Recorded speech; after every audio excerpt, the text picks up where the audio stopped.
podcast. I know it's been a while. It's always been a fucking while. I've got plans to make it more regular. I just feel like I've not been doing enough shit lately to consistently make a podcast about, but I'll get into that in a moment time, because I'm lucky enough today to have two guests. One's been on the show before, one's a brand new guy, but they are both voices in the cannabis industry, and if you've watched the podcast before, you know I'm a fan of the giggle bush, you know I like a bit of the devil's lettuce. So to talk about the current state of the industry, we have Dr. Gary Yates, geneticist and molecular biologist, and currently the chief. I'm now head of cultivation.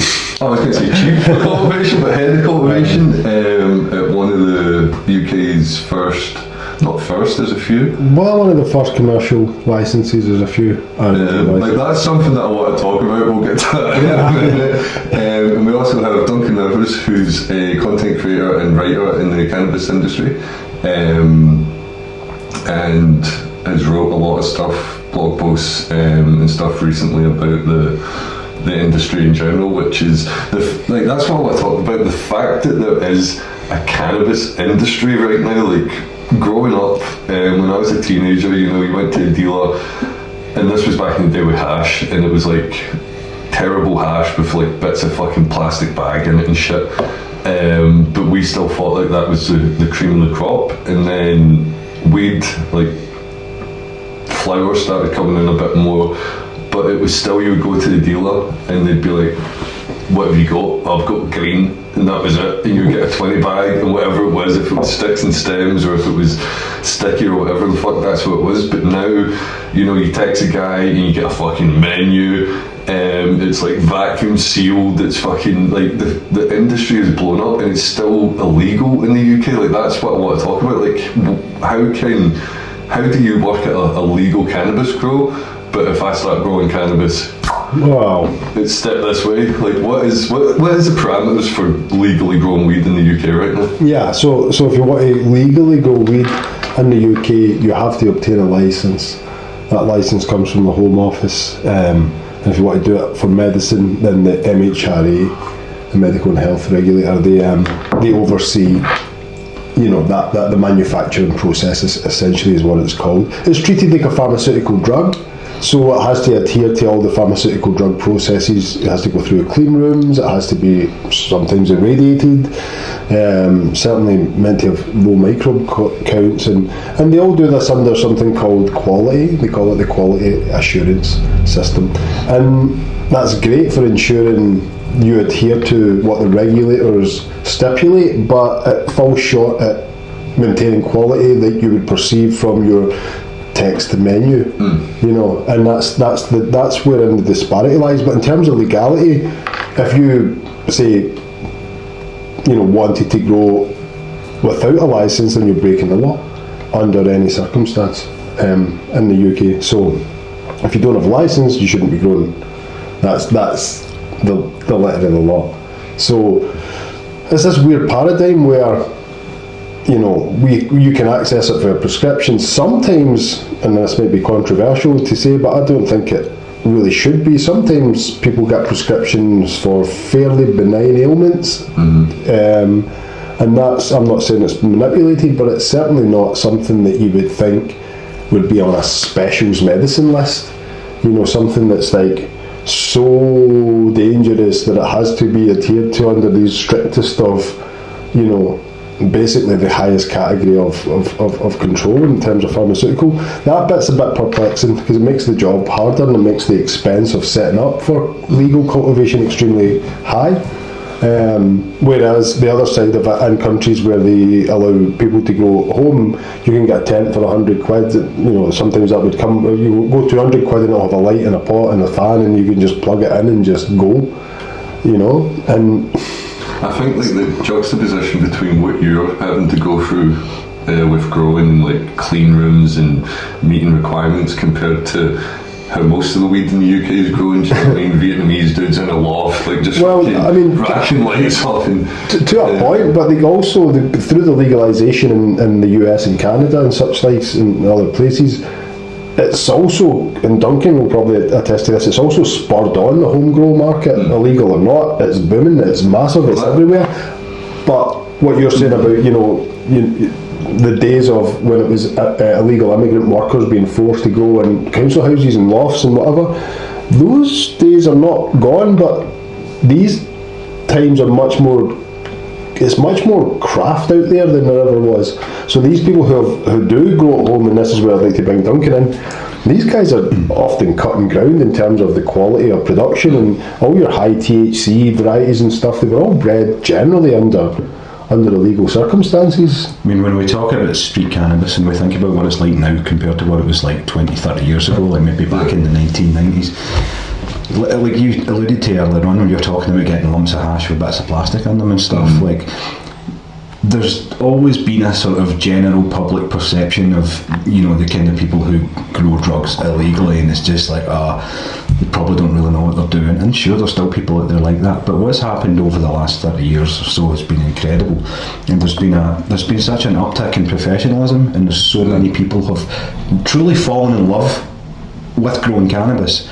They take it seriously, and I mean they're taking techniques from agriculture, and that's got to be a big thing in what's improved the quality of cannabis. Just the professionalism in and around larger growing operations, which filters down to smaller home growers. Technology that's getting used, they find a way to make something similar available for a home grower. So the standard of home grown cannabis continues to improve to the point now that, like, if you think about well, even just like potency, you're not having to go too far back where like the numbers we're seeing now in terms of potency of strains. It's like, something like that. It used to be that cannabis was maybe about 10%, 15% THC content. It's more than doubled. I remember seeing a meme, and it was High Times top weeds for 1973, and see the pictures of these buds. It was stuff that it was like what actual weeds. Bushweed. Bushweed, the snickle fruits, the fucking Susquehanna. They look like the Susquehanna. They look like plants that had failed. And this was on High Times. Like, this is the cream of the crop. And if you look, I mean, standards have changed as well. The trim tighter, bud density's improved over breeding. But the thing about the THC levels, the perceived potency is captured there. As my research and my work in cannabis, I'm not sure that's the only driver in potency, because we've seen some weird effects, and I've experienced some weird effects on supposedly the same two. This is both 23%, and one gets you super high and the other one is fairly mild. And it's not, it's a sativa indica, because there's a bit of bullshit in that whole narrative as well. But we've spoken about that before, but could you go into more of the bullshit behind the indica sativa thing? Because some people use that as the yardstick for, it's a sativa. There's too much bro science out there. But to kind of distill it down, we're talking about the two subspecies of the origin, location-wise, was different, right? So at some point you had a pure indica and a pure sativa line, and they did quite different things. Now, what made them an indica and what made them a sativa was the structure of the plant was different, right? And there was other traits within that, but that was, at least from an observational perspective, that's we all know about the short and bushy and the tall and small. Yeah, exactly. So and then with going behind that a wee bit, you say, okay, they had different types of effects as well, and there was various actually maybe not so complementary views about which one was the most potent, because again, traditionally, right, your sativa was your more daytime type of experience, and your indica was a bit more heavy, a bit more nighttime. That language is still used a lot as well. So those paradigms as they existed previously were all true. The problem is that when we apply those terms to cannabis today, if you do a cross of those two plants, right, you've got a perfect hybrid. But which indica traits are expressed and what sativa traits are expressed is a little bit of a roll of the dice, until you've done the cross and the work, and then and then you can breed from there. But there's been just so much like what they call pollen chucking. We've just been breeding kind of willy-nilly, just one generation cross and then give out the seeds and stuff. What's happened over time is those traits have all been blended in a way that those descriptions are no longer relevant. And actually to the point where I've been saying this for some 4 or 5 years, and I've been often having to argue my way out for people who are sure that I'm wrong. But there's been like 2 or 3 papers, one really recently, showing that it's all nonsense, because they started to change the goalposts. Oh no, it's not how the plants, it's more to do with the effects, and it's not that, it's more to do with the types of trichol, and it was all nonsense because the traits were blended. So you couldn't, what defines one or the other is no longer really relevant. It can be, and from a breeding standpoint, and if you do the genetic analysis, it can become relevant again, but the way the descriptions are used, for example, they did a genetic analysis and they tested, X amount of sativa labelled and X amount of indica labelled, and they found there was no correlation in the groups at all, genetically speaking, to say, that's one class and that's another. But you could, if you mix them all up and then it goes, okay, what correlates, you could pull 2 different groups out from it, but it wasn't what it was labelled. Did you see what I mean? So again, I think it's a useful description. If I'm saying to Duncan, it kind of looks like a sativa plant, he'll know immediately it'll be long and lanky, the bud nodes will be separated. I say it's a really traditional looking indica plant, he'll know it'll be short and stocky, really heavy leaf. And those are just adaptations to where they grew and the kind of environment they grew. Beyond that, I don't know how relevant those descriptions are anymore. You could also say though, that has a sativa-like effect, or that has an indica-like effect, and then again it's back to your daytime, nighttime kind of descriptions. But it's just been such a hybridization and such a polyhybridization that it's hard to get true lines nowadays, and even through generational breeding, it's hard to pull back only those traits from one of those lines, because you always have, if it's dominant, you can't really, it's hard to breed it out, Is the amount of crossbreeding and stuff going on, will that dilute, I don't know if the gene pool's the right word, but will it always result in advancements, or will it end up diluting? No, so you have what you call your gene pool, which doesn't include other groups right now from places hard to access. So what's in the kind of commercial mainstream, you can go buy a packet of seeds, right? What's in there now, there's a limited capacity to how far you can push that without bringing in new genetics. Have we reached that potential yet? Probably not. But we're not far off I think the height of the THC potency, the amount of cannabinoids a plant can hold, with some reports getting way up in the mid-30s and stuff like that % and I've seen some nonsense at 55%, and it's just like, okay, so you're saying there's 55% of that bud is the cannabinoids and 45% is the rest of the meat? No. So yeah, there's a physical limit to that, I guess, unless we really mess with the genetics, and do something extraordinary. But no, it'd be interesting. There's probably still, I always say, if I buy 100 seeds and have not been extremely well executed in terms of bred for 12 generations and stabilised, like most haven't, from that 100 seeds I could probably pull a handful of phenotypes in completely different directions, whether that be for growing, that one doesn't suit a greenhouse but this one does, or whether it be that one's tall and lanky, that one's short and dumpy, this one's purple, that one's fruity. Those expressions generally all are contained within a set of seeds, actually, and there is some restriction to that, but what I'm saying is the pheno-hunt is the really important part, because if you know what you're looking for and you have a big enough seed collection, cannabis expression of its genetic profile is so, not volatile, what's the word, so versatile, that you can actually pull things out that you didn't think was even in that line. Not always, but I've seen it done. Yeah, so it's a kind of, it's hard. It's one of the most adaptive plants, which means it changes its gene expression at the slightest little change in its environment. This bud here over this bud here, there's a half a degree difference in temperature for 5 minutes. That's enough to change the gene expression somehow. And again, I don't know if it's only temperature, but, various things, transpiration rates and humidity, how much wind is blowing on that from the fans versus the other one. There's so much detail that's yet to be actually ironed out. The indica sativa thing doesn't really help any of that. It's just like, yeah.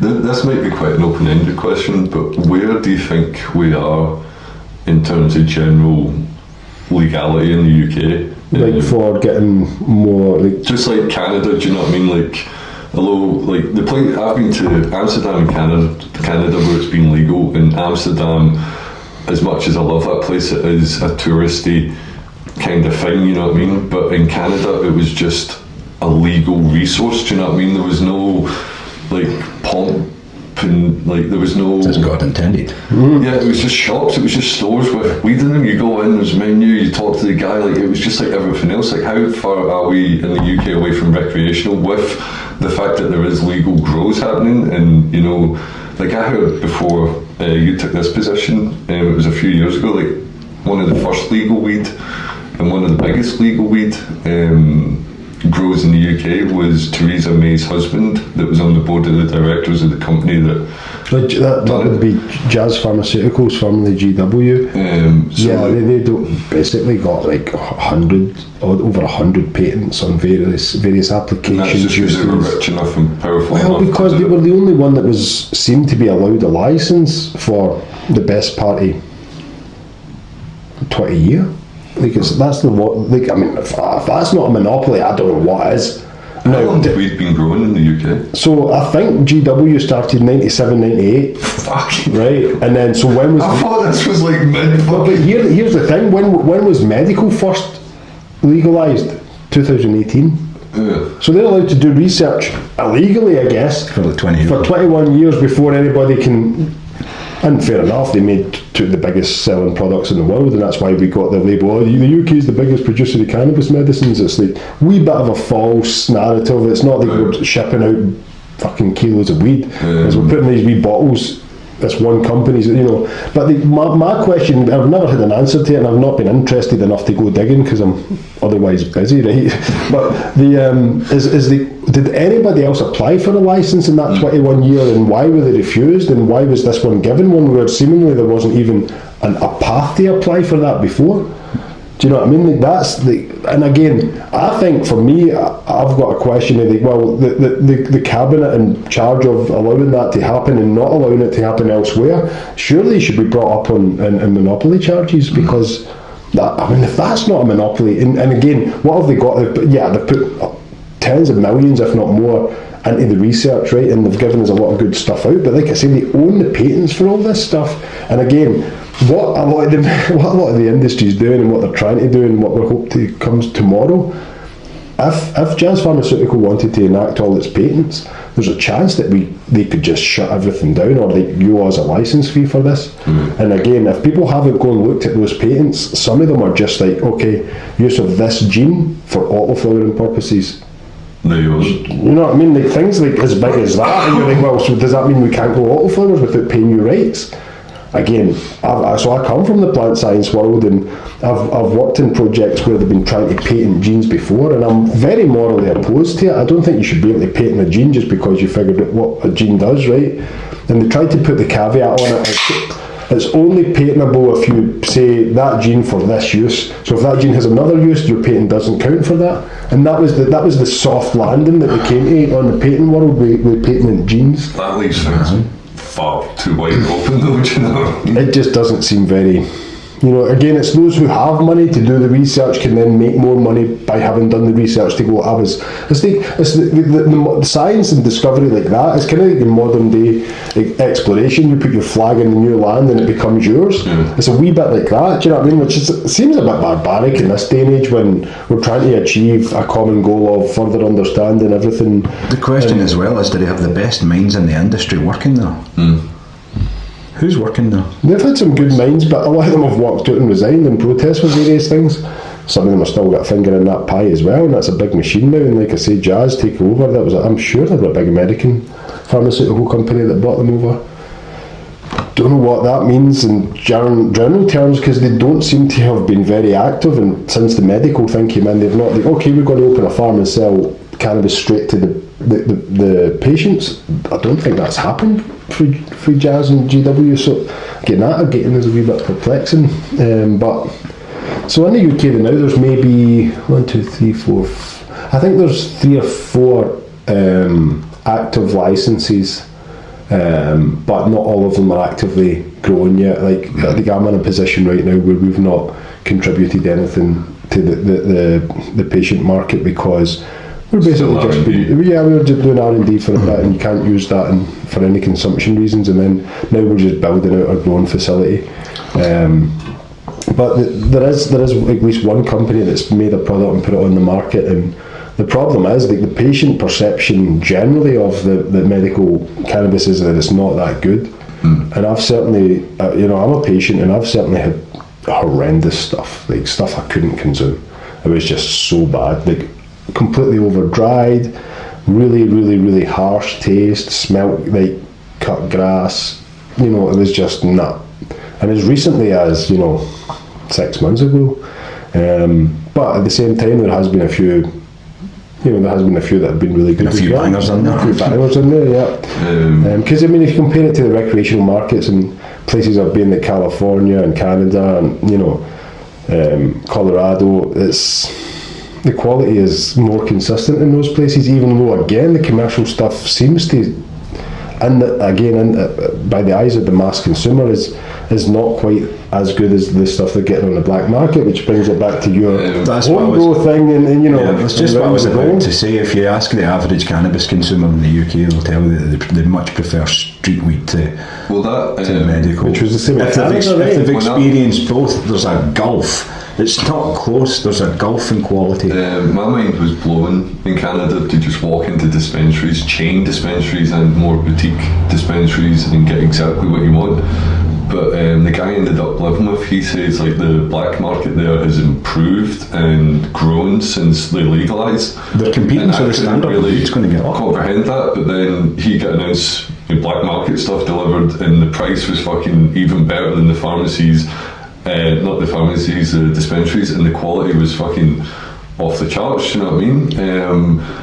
But the fact that they've got the option over there, you know what I mean, to just legally smoke. You just walk into a store and buy a THC lollipop and shit. And it's like, and the people are so, like, I've worked in retail, I've worked in different aspects of retail, but to work in a place like that, like, it appears to be the most chill job, because you're dealing with like potheads coming in, like just happy people that know what they want, and you're giving them what they want, and it's all love. So Duncan, how far would you say the UK is away from recreational?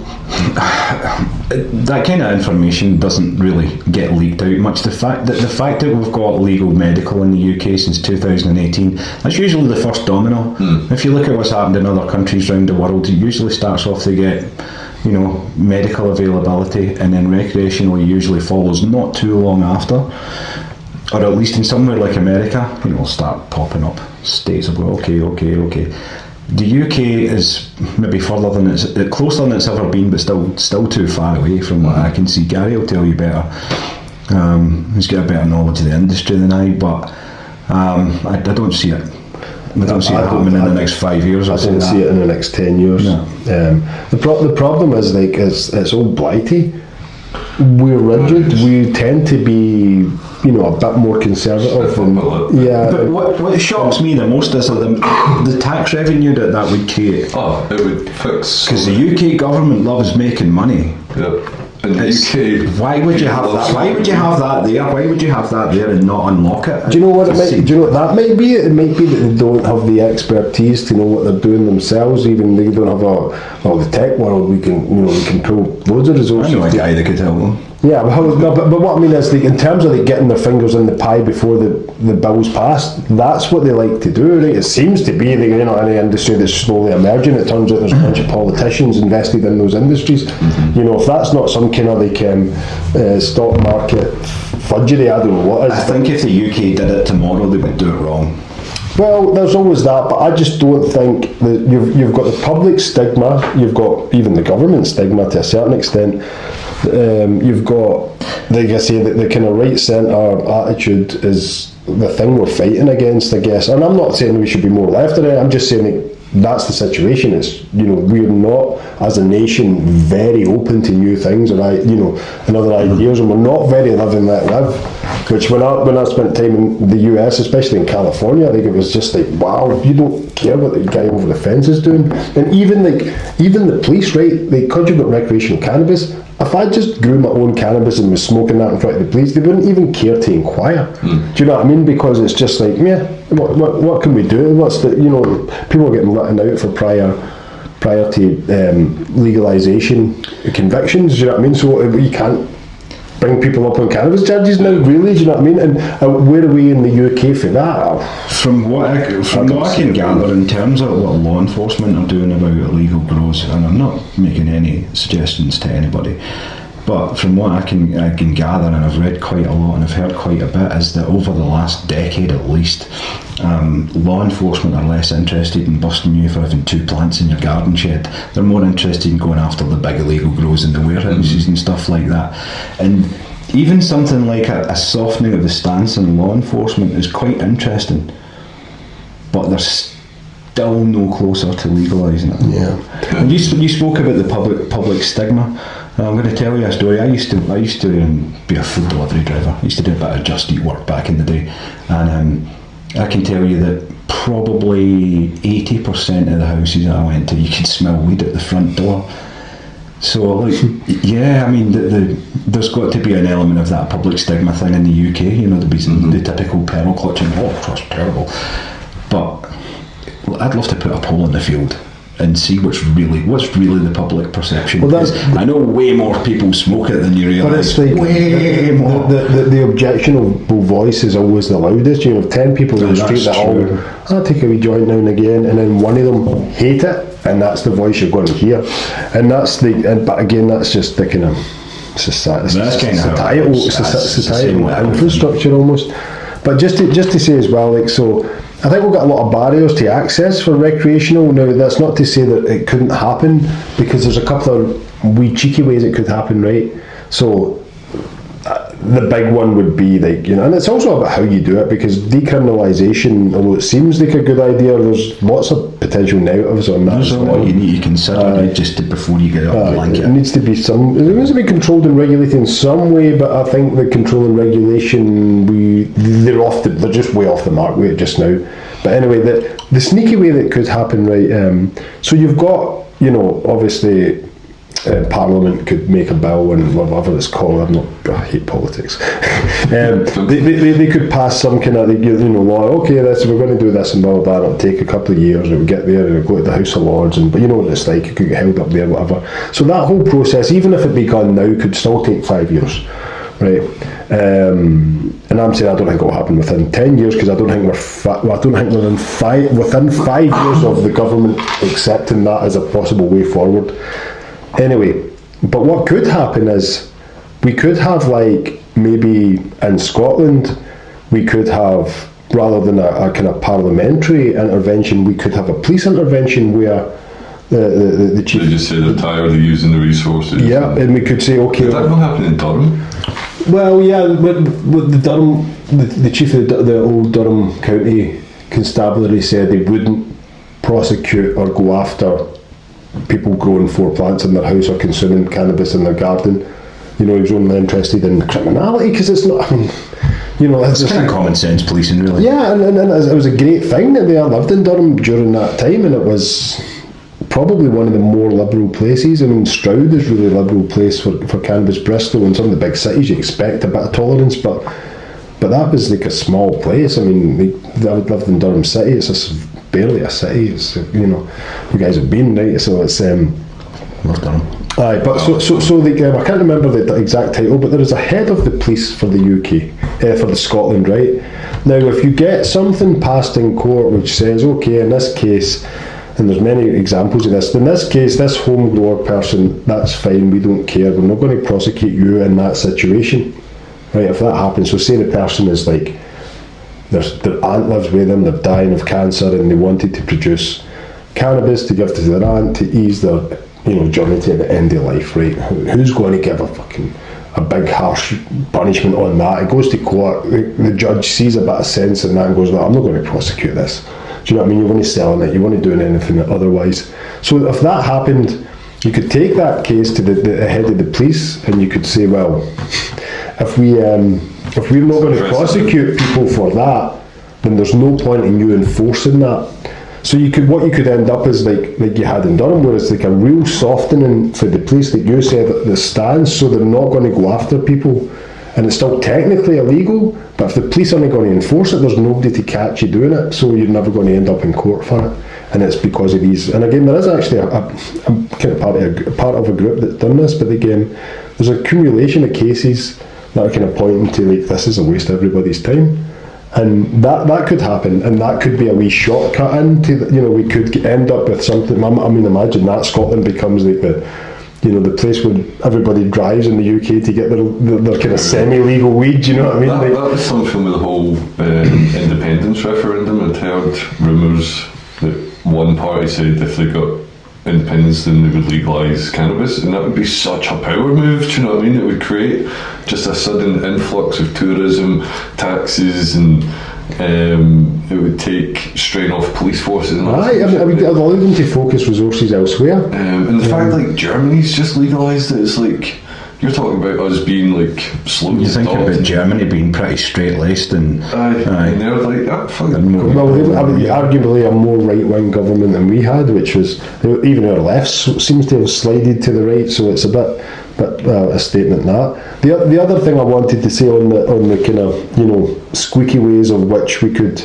potentially have a more liberal society in terms of cannabis is a radical and ridiculous one that was posed to me by someone whose name I'll keep off the air. But the idea was of a deliberate rewilding of cannabis up and down the country. So this idea was that you put cannabis seeds everywhere and anywhere. I know who made that suggestion. And then tell me off air. And then the idea is it's just so vast and plentiful that they just can't be controlled. The police That's genius. You know what I mean? That's genius. There's genius. I need to meet this person. It's equal parts genius and extremely naughty, if you excuse the use of the word there. But you could do that within a year. Like I know people that grow like outside, like fucking secret. Guerrilla grows, they call them. I know enough people that grow that, like, even if people that smoke just walking down like flower beds and shit, just firing, just like you say, just blanket. See, this is where I can actually help you. Like in terms of guerrilla grows, I've written some pretty interesting articles about how to grow weed in the cupboard, how to grow weed in a computer tower, an empty computer tower. Guerrilla growing is excellent. I mean, there's different types of guerrilla growing. There's like outdoor operations out in the woods and stuff like that. But see, just doing a tiny wee, like a wee home grow that nobody would know anything about. Even that's become like people, the way necessity is the mother of invention. People that are looking for a solution, they want to be able to grow weed and they want to be able to grow it fairly covertly. The creativity that people have come up with is unbelievable. Phenomenal. Yeah. And it's funny because even doing it on a big scale, that kind of level of creativity is kind of needed. I mean, I've got lucky and blessed to my career in cannabis. I've met people in the States and Canada and all over the world, the Caribbean, Thailand, Australia, South Africa. And when you come and build a facility in the UK, right, you've pretty much got two choices. You can pay the Dutch horticultural experts to come over and you'll spend millions of pounds getting a grow room that's really good for tomatoes and peppers and stuff like that, and probably cannabis too if you can make it work. The problem is, like, what I'm trying to say is there's not an out-of-the-box solution for growing cannabis in the UK. It doesn't exist. I was part of a group actually that was trying to write a standardisation to ensure a certain level of quality, but again, it clashed with too many of the quality assurance stuff, so it was kind of dropped. But this idea that you could take, I don't know, well, at least a healthy chunk of the load, do you know what I mean, and funnel it. I've lost my train of thought, man. Completely lost my train of thought. That's weird. Oh, what did I say just before that? Run it back. Fuck, sorry guys. All this talk about weed's making me feel a bit forgetful. No, it's gone. You were just talking about to grow weed in the UK, you've got two choices. You either get the Netherlands people over to... Oh yeah, the setup in the... Sorry, yeah, thank you. It was like, if you don't have someone just come in and drop a solution, build it all up, and then they tell you how to control it, right, then you need to get super creative, because like, not only do you need to do a lot of calculations and work things out, but there's a whole bunch of like things that come with what we call cannabis tax. So like, it's the same as like wedding venues compared to a party venue, it's the same place but it's 5 times more expensive, or this is for babies, or it's like, oh, that's why it's 3 times the price of the one that's not. Cannabis tax exists, and we see it quite often. So I think one of the quotes that we were dealing with was like, 1.5 million to build these rooms and 1.7 to air condition them. Well, that's quite a lot of money. Oh yeah, and that's not including the control panels or the electric wiring that you'll need to do it. It's like, what? And then, we did it another way, and we completed the same thing for probably just less than $1 million. Because we bought the units separately. It was equivalent to the same thing, but it was, you see what I mean? And that's... How big is your facility in terms of dollars? In terms of what? Dollar, like money, is it like a $10 million facility or like a or pounds? I don't know what you're saying. Probably. Well, went up when it was built originally. It was like a £2 million place, but things have been retrofitted. It's nowhere near done. It's still a shell essentially, but it's going to be, by the end of this year, we'll be growing commercial scale. So that's exciting. Not sure how I don't want to give too much away when too much on maybe about the project, but the quantity that we'll supply with like the first iteration of what we're doing is like on a scale that's quite impressive, let's just say. So well, you told me from your first R&D grow, like the projected yield to what you actually got, and like those numbers were fucking insane. So to scale that up to commercial, if you can still, if that does scale up, then I can imagine you're going to be flooding the market with some. Well, it's also like the market's growing kind of in a weird way. Will you be sorry to interrupt? Will you be exporting, or is this just for the UK market? That depends on how the market is at the time and how much we're producing, but it's a possibility. There's one of the problems with the cannabis industry, right? And I'll give your listeners like an example of why some of the cannabis that comes through the system is bad. The medical system. Yeah. So there was a friend of mine got a prescription one day, and because of contacts in the industry, he found out where it was grown. Right. It turned out this batch was grown in Jamaica outdoor. It was then shipped to Australia and packaged, and it was then shipped to the UK for dispensing. Now, if you're shipping a bag of weed, around the world like that, and you're opening it and closing it and blah blah blah, you're going to physically you're going to degrade it just by the handling. Right, but you think about then all the temperature changes, it's meant to be controlled, but yeah, you're up in a plane at 30,000 feet or whatever, it's it's pretty cold up there, and you get something in Jamaica, it's fucking tropical, do you know what I mean? Australia is very hot, and there's just so many things that could potentially influence the quality of what's in that bag. The trichome count is not going to be that's what left Jamaica. And not to mention that is then you can't just go, okay, that's it, ready, send it to Australia.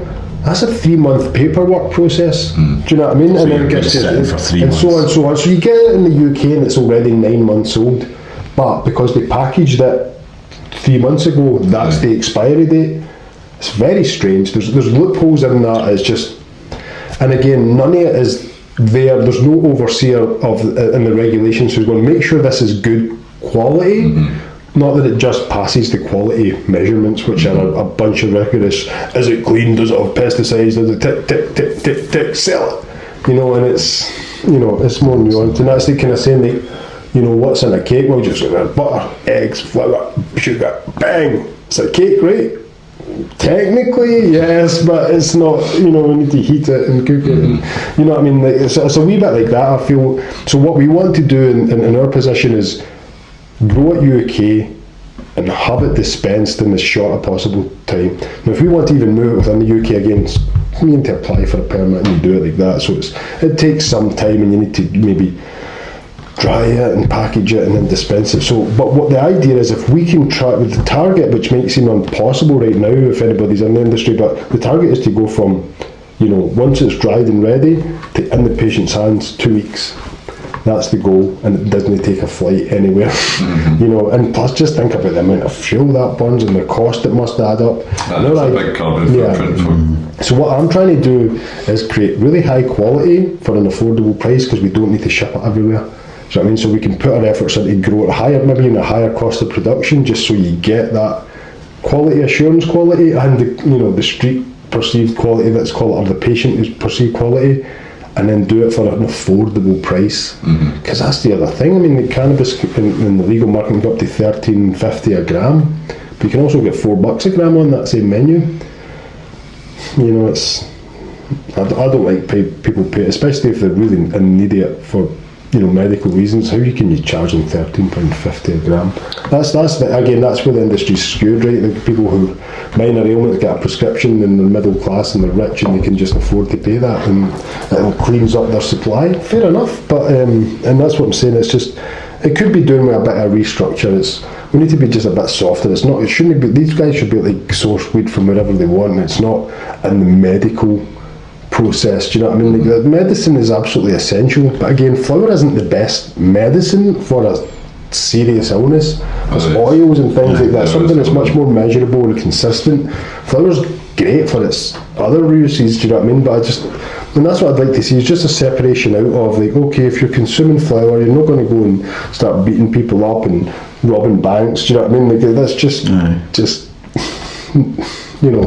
back off of that a wee bit, or again, go all out, regulate it, try and take it a bit out of the black market, especially the kind of the low end black market, where you're just getting bulk crap from, I heard of those stories of Albanian immigrants and stuff like that, and like really heavy handed gangster stuff going on there, man. It's like, that's not part of the industry I've been ever associated with in any way, and it's frightening to think that exists in our industry.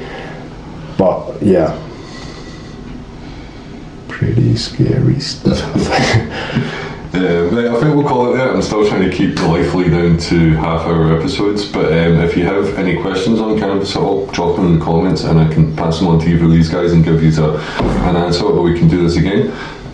Also, a little announcement on this podcast: the three of us are trying to launch a podcast, not focused on cannabis, just discussing the weird world that we live in and everything that is contained within, and trying to come to some kind of understanding. So when those go live, I'll probably promote it on here as well. But if you've watched it this far, if you've watched the podcast this far, if you're a brand new listener, whoever you are, thank you so much for watching. Thank you guys for coming in. Thanks for having us, man. And I'll catch you in the next one. Peace out.